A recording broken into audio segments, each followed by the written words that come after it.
като 18 са настанени в болници. Расте броят на жертвите в пожарите. Скандал между две младежки компании е завършил с убийство в селото. Страната ни отчаяно се нуждае от промяна и от съживление. Икономическата криза, политическата криза непрестанно смазва човешкия дух. Имаме нужда от това Господ да дойде и още веднъж да докосне нашата нация.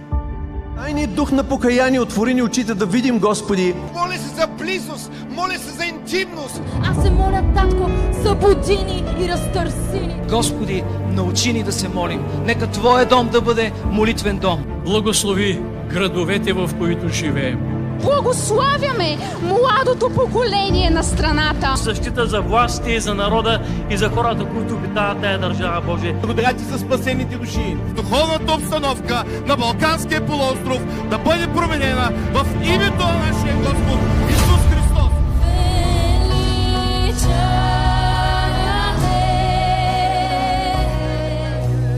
Тази година, на 14 октомври 2023 в Националния дворец на културата, зала 1 на НДК, от 1 часа, хора, вярващи от цялата страна ще се съберат заедно, за да се молят за това Господ да докосне нашата нация.